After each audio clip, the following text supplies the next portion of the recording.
y bienvenidos a una nueva edición de Diálogo. Les saluda Shen Qian desde Beijing. El Día Mundial del Medio Ambiente nos recuerda la urgencia de llevar a cabo acciones para combatir con el cambio climático. América Latina, hogar de la selva amazónica y los glaciares de los Andes, es un barómetro especialmente sensible del cambio climático global. En el programa de hoy vamos a tratar los desafíos a los que se enfrenta la región en materia de protección del medio ambiente, las prácticas locales de conservación y las realidades de la gobernanza colaborativa global.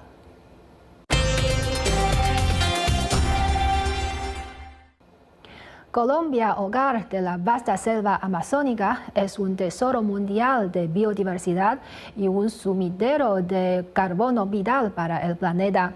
Afectado por el calentamiento global, las sequías extremas y la tala ilegal, el ecosistema de la selva sigue bajo presión, con un riesgo cada vez mayor de alcanzar su punto de inflexión ecológico.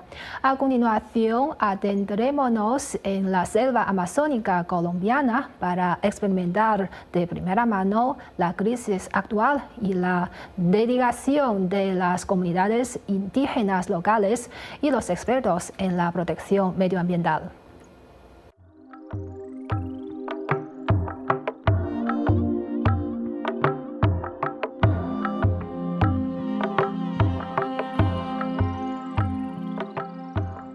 Para millones de personas, la Amazonía es un territorio lejano, casi abstracto. Un lugar que aparece en mapas, documentales o discursos ambientales. Pero para quienes la habitan no es un paisaje ni es un recurso. Es un sistema vivo, un espacio donde todo está conectado. El agua, los árboles, los animales y las personas. Yo diría que la Amazonía es algo fundamental. Sí. No solamente para las personas que en ella están, sino para todo el mundo. Para el mundo entero, parte de esa Amazonía, ¿sí? Es la que da vida, las aguas, el oxígeno. Rosalía León Marín es lideresa indígena y defensora del territorio.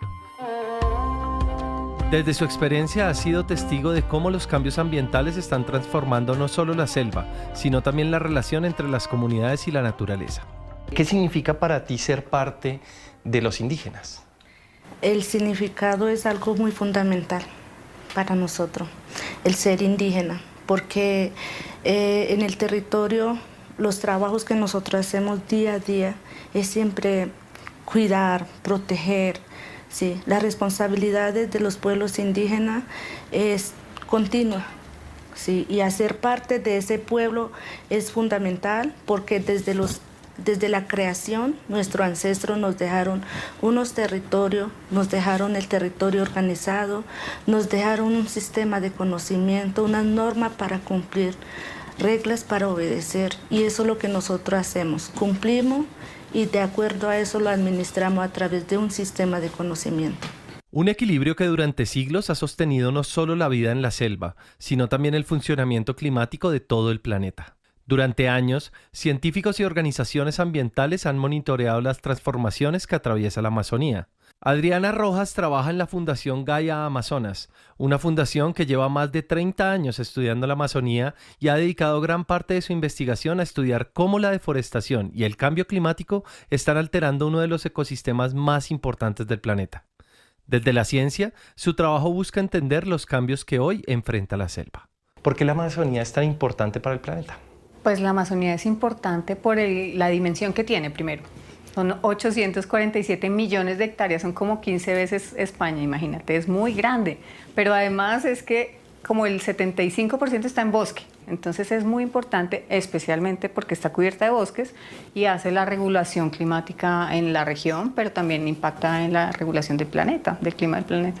Desde la ciencia, la Amazonía es entendida como uno de los sistemas ecológicos más complejos y determinantes del mundo. No solo por su tamaño, sino por su capacidad de regular procesos invisibles que sostienen la vida. El movimiento del agua en la atmósfera, la captura de carbono y la estabilidad climática dependen, en gran medida, de este ecosistema. Lo cierto es que más que el pulmón del mundo, yo diría que es como el sistema circulatorio del mundo, ¿sí? Porque en la Amazonía mueve los ciclos del agua, como que está moviendo los nutrientes en la atmósfera, el agua en la atmósfera. Es un sistema mucho más complejo que solamente los pulmones. El Amazonas no es únicamente un pulmón, es un sistema que durante miles de años ha funcionado con precisión y hoy enfrenta transformaciones que ya no son imperceptibles. El aumento de la temperatura, los cambios en los ciclos de lluvia y la alteración de los ecosistemas están dejando de ser proyecciones científicas para convertirse en experiencias cotidianas, incluso para quienes han vivido toda su vida en el bosque. Es la primera vez que yo veo a un indígena hablar de eso, de que estaba muy difícil vivir en la selva, como el cambio de la sensación térmica, por ejemplo, que ellos están teniendo. Hay también impactos en las plagas, en las dinámicas propias de sus culturas.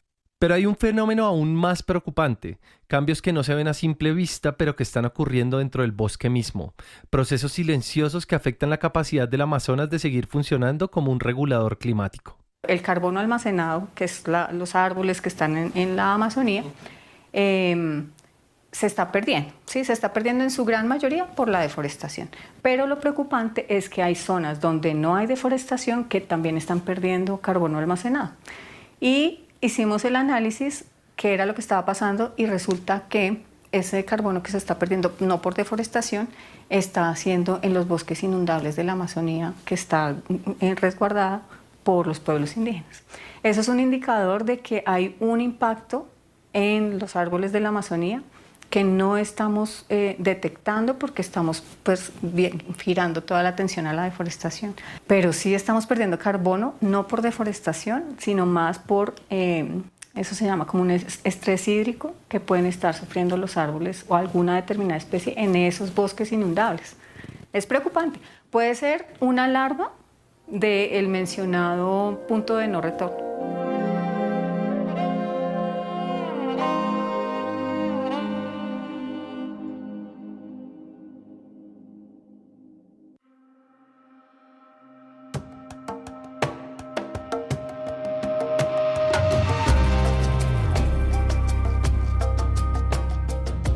A estos cambios se suma una presión constante sobre el territorio.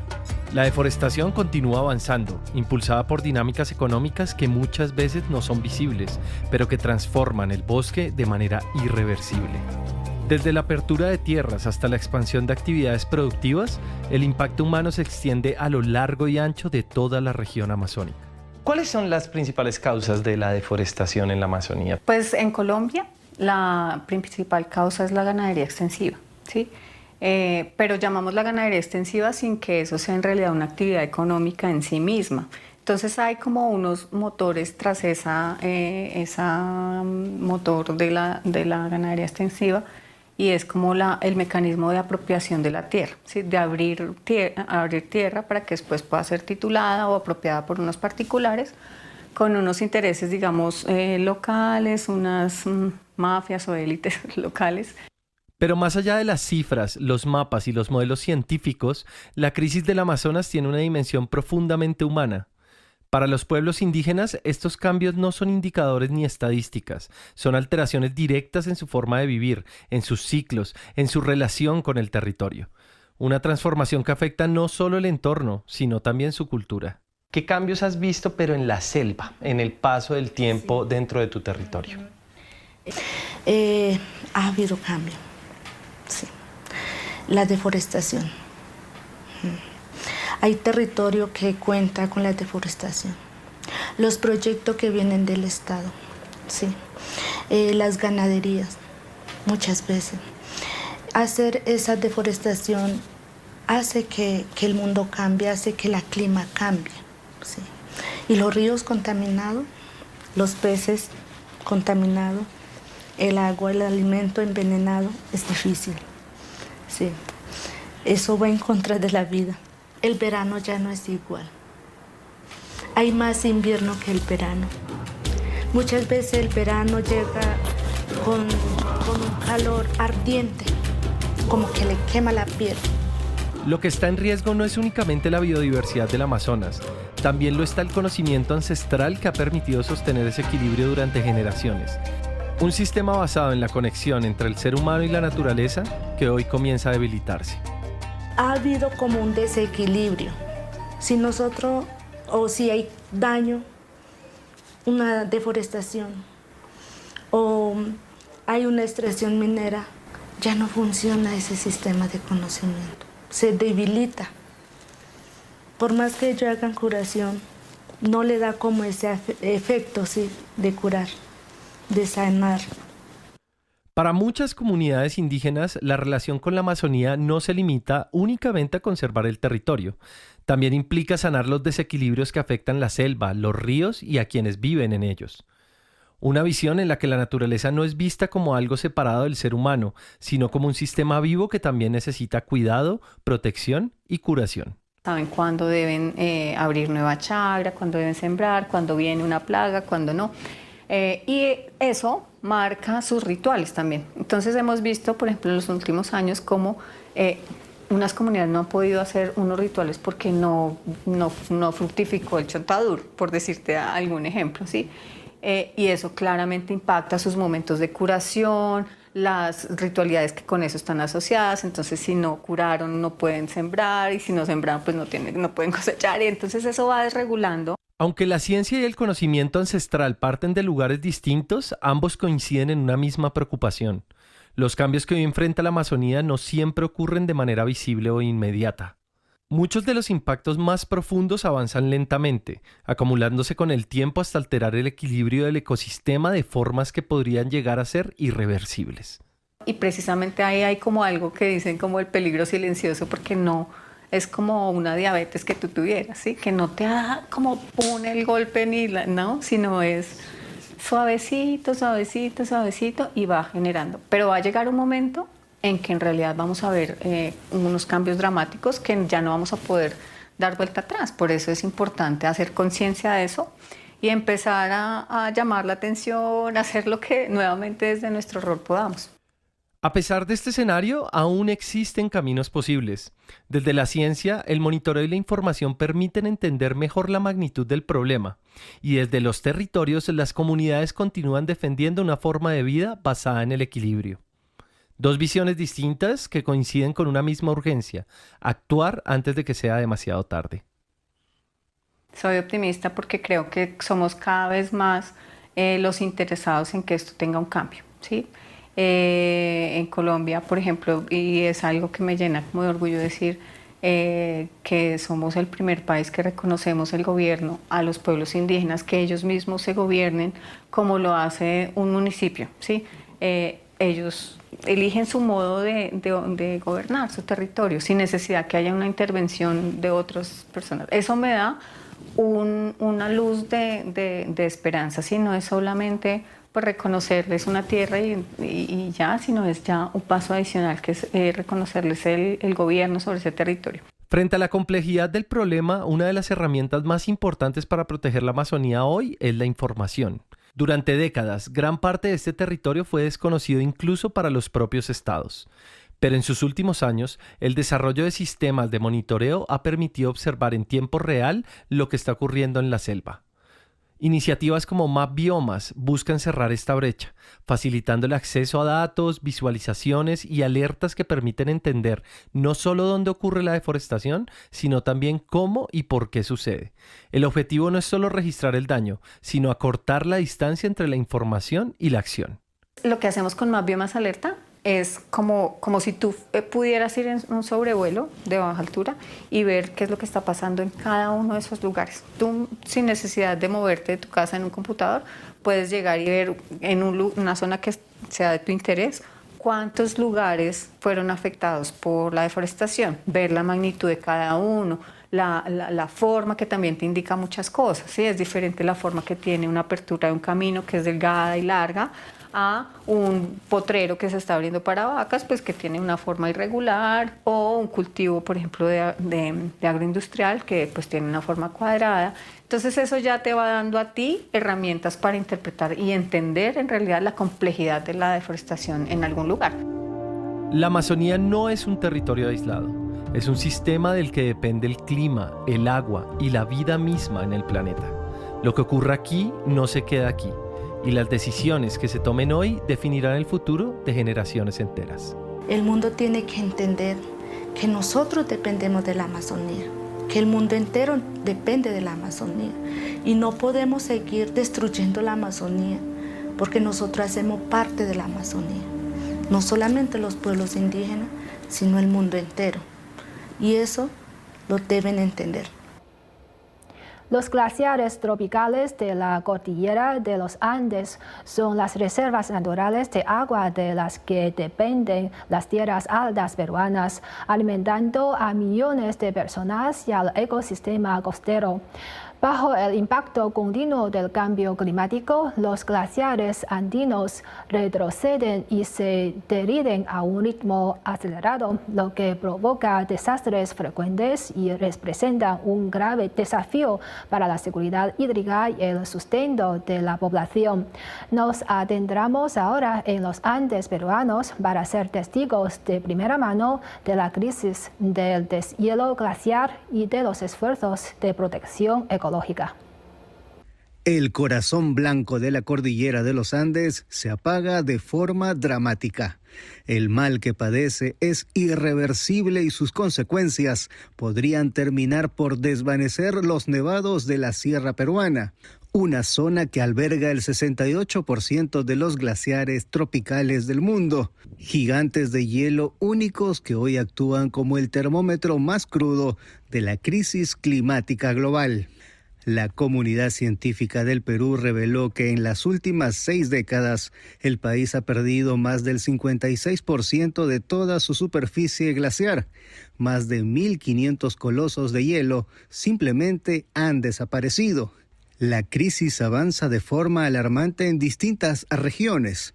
Ciudades como Ayacucho ya registran una pérdida del 100%, quedándose completamente sin reservas de hielo. Los especialistas alertan que además del calentamiento atmosférico, las quemas locales de vegetación y la contaminación urbana liberan carbono negro, un hollín que ensucia la nieve, absorbe el calor solar y acelera el deshielo.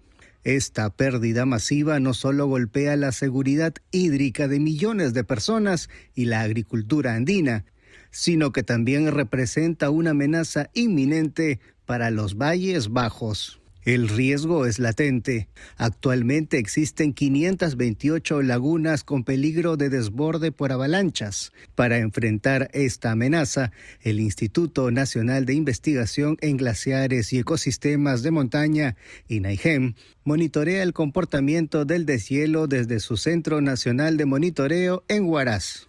A través de estaciones de alta tecnología instaladas en terreno y del uso de satélites, los científicos vigilan en tiempo real lagunas críticas de alto riesgo como Palcacocha en Ancash, Gangrajanca en Huánuco y Upiscocha en Cusco.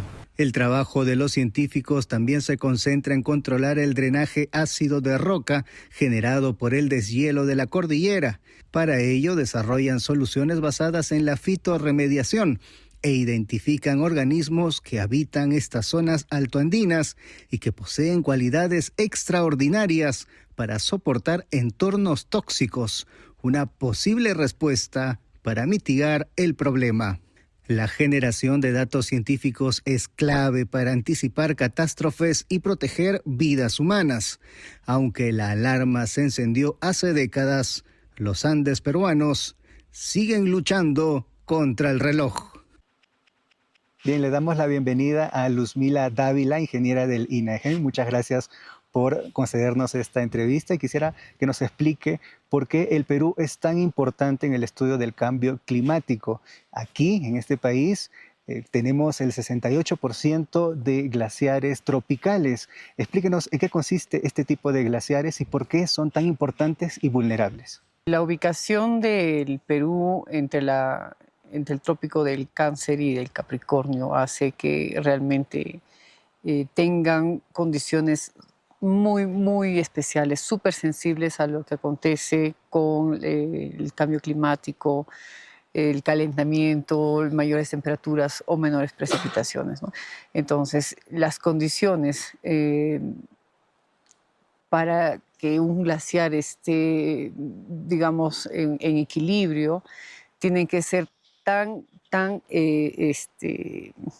adecuadas a cada una de las partes, digamos, de las zonas del glaciar, como para que no haya mayor pérdida. Si hablamos de un glaciar tropical, hablamos de que el pequeño incremento de temperatura o la variación en el régimen hidrológico van a afectar definitivamente de forma muy importante, ¿no? Entonces, en la franja tropical, en todo el mundo, las condiciones de cambios climáticos, las variaciones climáticas están siendo muy extremas cada vez, ¿no? Entonces tenemos periodos de estío que se pueden prolongar por mucho tiempo, como periodos de lluvias que se pueden prolongar o se pueden achicar también en el tiempo. Entonces esto hace de que el ciclo normal de precipitaciones y tanto de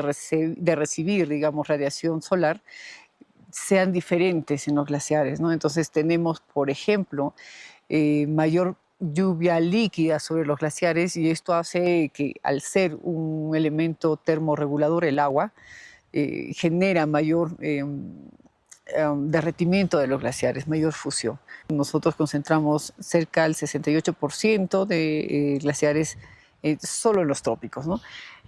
Somos el país que tiene mayor cantidad de glaciares.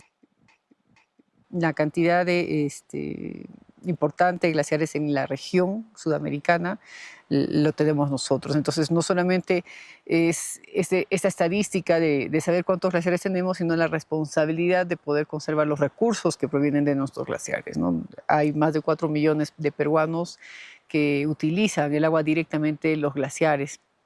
Y el otro porcentaje, que es el uso indirecto, es, por ejemplo, en actividades de generación de energía eléctrica, por ejemplo, ¿no? O algunas otras como agroindustriales o agroexportadoras como Chinecas, Chavimochic, proyectos grandes, transnacionales, ¿no? Entonces, en realidad, todo en nuestros Andes depende mucho del agua que viene de los glaciares y de sus lagunas. Según un estudio del INAGEM, el Perú ha perdido el 56% de su superficie glaciar en 60 años. ¿Cómo se traduce esto en la realidad, en los paisajes que tenemos? ¿Y qué significa que se hayan perdido más de 1.500 glaciares aquí? Sí, efectivamente, lo que estamos observando ahora en el último inventario del 2024, ¿no? Todavía las estadísticas las vamos a publicar en julio, pero lo que tú mencionas sí lo mencionamos en el inventario 2020. Efectivamente, vemos mayor fragmentación de los glaciares. Algunos ya son extintos, algunos están en el proceso de extinción, incluso a nivel de cordilleras, ¿no? Por ejemplo, la cordillera Chila, que da origen al río Amazonas, está en un proceso de extinción bastante elevado. Tiene menos del 0.02 kilómetros cuadrados, o sea, no tiene casi nada de cobertura glaciar. Entonces, depende mucho la misma denominación del río más largo del mundo. El Amazonas la va a perder, porque definitivamente en la cordillera Chila ya no va a poder proveer, digamos, el agua de origen del río, ¿no? Entonces, así como hay cordilleras que están en un proceso de franca extinción y con una tendencia muy agresiva de pérdida, son estos 1.500 glaciares que tú mencionas que se han perdido solamente en la comparación del inventario 2016 al 2020, ¿no? Entonces, esto es muy, muy importante. Lo hemos presentado a todo nivel de gobierno, incluso a la academia, tanto internacional como nacional, porque es necesario empezar a tomar medidas de reserva de agua, ¿no? Entonces, sabemos que definitivamente los glaciares van a seguir retrocediendo. Eso es un proceso que no podemos parar nosotros de forma... humanamente no podemos hacer nada respecto al retroceso glaciar, y lo que tenemos que pensar es qué agua vamos a tomar. El informe menciona que desde 1970 en adelante el deshielo se ha acelerado de manera drástica. ¿Cuáles son estos factores climáticos que han generado esta situación y por qué se dice que esto es irreversible para muchas cordilleras? Sí, tenemos definitivamente hasta el 70 hemos tenido un comportamiento, digamos, casi equilibrado, de una pérdida de 8 metros por año de los glaciares. Desde el 73, 76, esto ha empezado a incrementarse de forma muy alarmante y 3 veces más el valor de pérdida que teníamos, que era casi constante. Nosotros hacemos estudios de partículas absorbentes de luz y entre todas estas estudiamos el carbono negro. Entonces son partículas que se generan por el parque automotor, por las quemas de pastizales o incendios forestales, que van generando una emisión que se suspende en la atmósfera y que luego se deposita en otros glaciares y que generan un proceso de fusión, un proceso de aceleración de la pérdida de las masas glaciares, ¿no? ¿Qué información ha recogido el INAGEM que ayude a predecir cuál será el futuro de nuestro planeta? Lo que nosotros estamos haciendo, y en eso está concentrado el esfuerzo del INAGEM, es en generar información, insumos, para que las autoridades desde nuestros gobiernos locales puedan usar información en sus proyectos de desarrollo. Por otro lado, hacemos investigación de carbono negro, contaminantes, para poder, por ejemplo, a las autoridades darles un insumo, una herramienta para que ellos puedan convertirlo en una ordenanza municipal, por ejemplo, para controlar el daño de los vehículos en la zona de Huaraz, en la zona de Huancayo, en la zona de Cusco, no sé. Básicamente es importante saber que estos pueden ser insumos para generar herramientas de gestión local, regional, nacional. Entonces, también para los proyectos de desarrollo, ¿no? Entonces, sobre todo eso, ¿no? La gran parte de glaciares que aún quedan se encuentran en áreas protegidas. ¿Es suficiente este marco legal para proteger, prevenir el deshielo? Y además, ¿qué medidas a nivel internacional se podrían tomar para proteger ecosistemas de montaña como las que tiene el Perú? Bueno, realmente tenemos que restringir mayor presencia o actividad de explotación en nuestras áreas naturales protegidas que tienen glaciares. Definitivamente ayuda que estén dentro de un área administrativa como el CERNAM, la cobertura de glaciares y de lagunas, ayuda, pero no es suficiente. Necesitamos que el gobierno ponga atención en cómo vamos a ir gestionando estos recursos, ¿no? Porque no solamente es ya, tenemos la protección, nadie entra, cerramos la quebrada, no solamente es eso, sino es ir viendo cómo esa agua no se va a perder tan rápido a través del río y se va a ir, sino cómo ver cómo vamos a guardar esa agua en esa zona, ¿no? Entonces, lo que sí está sucediendo es que por la pérdida de la cobertura glaciar, todo se está modificando, ¿no? Entonces, existe biodiversidad, sobre todo en fauna, que está migrando, que está desapareciendo, porque ya no hay, su alimento ya no lo encuentran en la zona que normalmente estaban estas especies, ¿no? Entonces, hay algunas especies en flora también que ya no existen, a pesar de ser una reserva de biosfera, por ejemplo, el Parque Nacional Huascarán, ¿no? Entonces, es necesario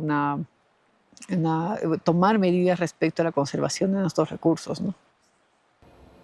Desde la selva amazónica hasta los glaciares andinos, la transformación de los dos principales ecosistemas vitales de América Latina impacta enormemente el panorama climático global y el bienestar común de la humanidad.